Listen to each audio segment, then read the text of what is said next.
Assalamualaikum warahmatullahi wabarakatuh. Anak-anak, untuk pembelajaran teorema Pitagoras sudah selesai. Sekarang kita tinggal latihan soal. Sebelum pembelajaran kita mulai, marilah kita berdoa terlebih dahulu supaya pembelajaran kita kali ini bisa bermanfaat bagi kita semuanya. Amin. Silakan berdoa. Selesai. Kita awali dengan tugas yang lalu. Kita bahas tugas yang lalu. Bismillah. Dua buah tiang berdampingan berjarak 24 meter. Jika tinggi tiang masing-masing 22 meter dan 12 meter, maka panjang kawat penghubung antara ujung tiang tersebut adalah titik-titik. Kalau kita buat sketsanya atau kita buat gambarnya seperti ini. Berarti yang kita hitung adalah panjang AB ini, panjang kawat penghubung dari ujung tiang pertama dengan ujung tiang yang kedua. Untuk mencari AB, kita buat garis pertolongan CB di sini. Berarti AB ini sebagai sisi miring. AB sama dengan ini AC kuadrat ditambah BC kuadrat. AC ini sama dengan 22 dikurangi 12, yaitu 10. 10 kuadrat 100. Kemudian BC ini sama dengan 24. 24 kuadrat adalah 576. Kalau kita cari, kita hitung, maka akar dari 676 adalah 26. Jadi panjang kawat penghubung atau AB ini adalah 26 meter. Inilah anak-anak jawaban tugas yang lalu. Kita lanjutkan. Kita mulai latihan soal. Catatan, ada suatu perjanjian yang tak tertulis dalam matematika. Misalnya, nama titik ini menggunakan lambang huruf besar atau huruf balok, sedangkan nama garis menggunakan lambang huruf kecil. Pada segitiga PQR misalnya, sisi di depan sudut P diberi lambang P kecil. Jadi ini panjang sisi yang berada di depan sudut P. Panjang sisi yang berada di depan sudut H adalah H kecil. Panjang sisi di depan sudut R adalah R kecil. Oke, kita lanjutkan. Contoh, jika segitiga PQR siku-siku di titik P, maka pernyataan yang salah adalah titik-titik. Hati-hati yang kita cari yang salah. Siku-siku di titik P berarti sisi yang berada di depan sudut siku-siku adalah P kecil. P kecil itulah sisi miringnya. Pernyataan yang salah yang mana? Untuk yang A ini, P ini sisi miring, menggunakan penjumlahan, berarti benar. Kemudian ini sisi yang lain, menggunakan pengurangan, yang dikurangi adalah sisi miring kuadrat, benar. Kemudian ini sisi yang lain, selain sisi miring, menggunakan pengurangan, yang dikurangi adalah sisi miring kuadrat, berarti benar ini. Sekarang ini P kuadrat, ini sisi miring. Mencari sisi miring ini menggunakan pengurangan. Salah ya, seharusnya menggunakan penjumlahan. Berarti yang salah adalah yang terakhir, yang D ya. Contoh lagi. Pada gambar di bawah, tentukan panjang AC. Kamu perhatikan, segitiga ABC adalah segitiga tumpul. Langkah awal kita buat garis pertolongan di sini. Nah, ini kita beri nama titik D. Sekarang kamu lihat, berapakah besar sudut ini? Sudut DBC ini membentuk garis lurus, berarti berjumlah 180. Kalau di sini 120, berarti di sini berapa supaya jumlahnya 180? 60 ya. Kemudian ini 90, 60. Ini berapa? Ketiga sudut dalam jika dijumlahkan 180. Berarti ini 90, 60, maka ini 30 ya. Sehingga segitiga BDC adalah segitiga siku-siku istimewa karena memiliki sudut 30, 90, 60. Panjang BD sama dengan 10. Kalian tahu BD ini di depan sudut 30 derajat. di depan sudut 30 derajat adalah sisi yang terpendek. Sisi yang terpendek yang lalu sudah kita bahas, sisi yang terpendek sama dengan setengah dari sisi miring. Sisi miringnya 20, berarti BD ini sisi yang terpendek separuh dari 20, yaitu 10. CD, perhatikan CD. Kalian tahu 10 akar 3 dari mana? CD, kamu perhatikan. CD adalah sisi yang lain. Sisi yang lain, caranya mencari sisi yang lain adalah sisi yang terpendek kali akar 3. Sisi yang terpendek tadi 10, berarti 10 kali akar 3.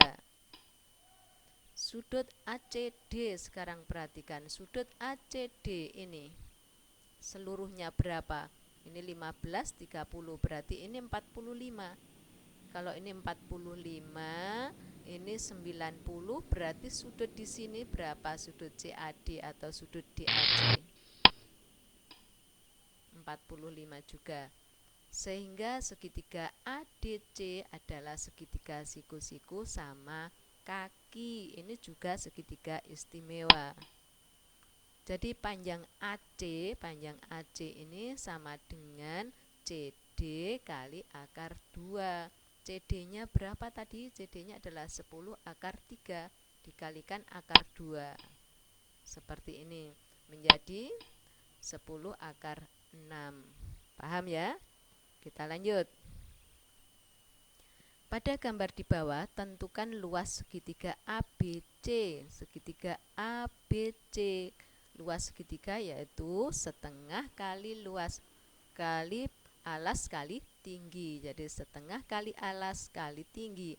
Alasnya adalah AB, tingginya adalah CD. Kita cari alas dan tingginya terlebih dahulu. CD berapa CD? Kamu lihat segitiga CDB.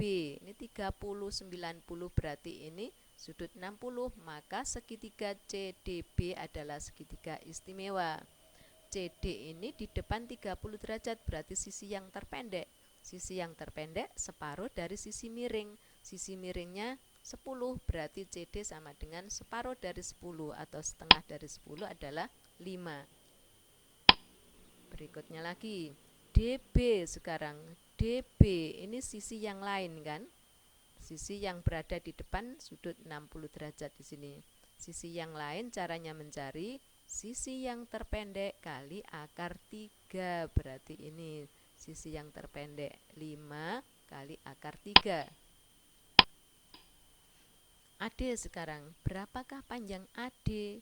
Kamu lihat sudut-sudutnya ini 90, 45, berarti sudut di sini 45, sehingga ketiganya kalau kita jumlahkan jumlahnya 180. Maka segitiga ADC adalah segitiga siku-siku sama kaki karena punya dua sudut yang sama besar, berarti CD sama dengan AD. Kalau CD-nya 5 berarti AD-nya berapa? AD-nya juga 5. Nah, seperti ini. Sekarang AC, perhatikan AC, berapa AC? Ini sisi miring dari segitiga ADC, yaitu 5 kali akar 2. Luas segitiga ABC yaitu setengah kali AB kali CD. Kita tinggal memasukkan saja. AB-nya adalah ini 5 ditambah 5 akar 3. Kemudian CD-nya adalah 5. Sekarang kita buka kurungnya. Ini sama artinya dengan 5 kali 5, 25. 5 akar 3 kali 5, 25 akar 3. Yang ada di dalam kurung ini tidak bisa dijumlahkan karena tidak sejenis. Berarti ini tetap setengah kali 25 ditambah 25 akar 3. Ini tidak bisa dijumlahkan. Untuk yang B yang ditanyakan adalah keliling segitiga ABC. Kalau keliling segitiga ABC berarti semua sisi segitiga ABC ini dijumlahkan. Nah, seperti ini. AB ditambah BC ditambah AC. Kita tinggal memasukkan saja AB-nya berapa. AB-nya adalah, mana AB ya? AB-nya adalah 5, kemudian ini adalah 5 akar 3. 5 ditambah 5 akar 3. kemudian BC, BC adalah 10, kemudian AC, AC adalah 5 akar 2. Sekarang yang sejenis bisa kita jumlahkan, yang sejenis adalah 5 dengan 10, kita jumlahkan menjadi 15. 5 akar 3 dengan 5 akar 2 tidak sejenis, ini tidak bisa dijumlahkan, jadi tetap seperti ini anak-anak. Paham ya? Kita lanjutkan.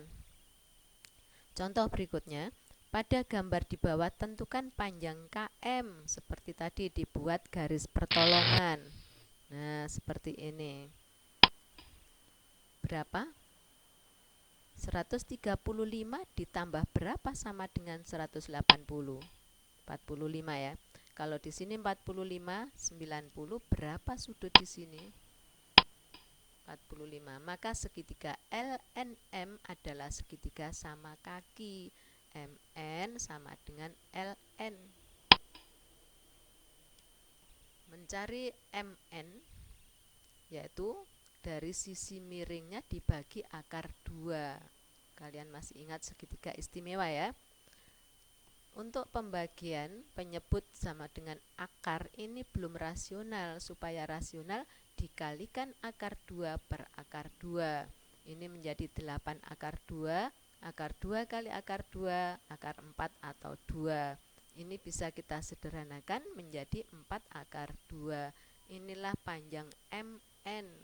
Kalau panjang MN sudah ketemu, maka kita bisa mencari panjang KM.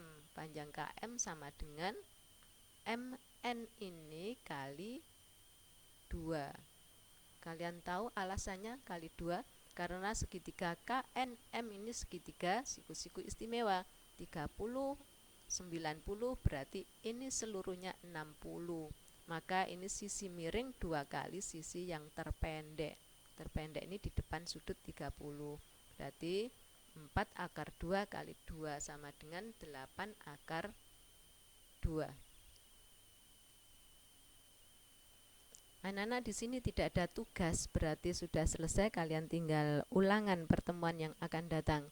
Karena tidak ada tugas, saya harapkan kalian absen saja. Kalian masih ingat kan caranya absen? Jadi caranya absen yaitu kalian tulis matematika indah dan berguna, terus dikasih acungan jempol. Ya itu ya. Terima kasih anak-anak atas perhatian kalian. Saya harapkan kalian tetap semangat dan jaga kesehatan. Wassalamualaikum warahmatullahi wabarakatuh.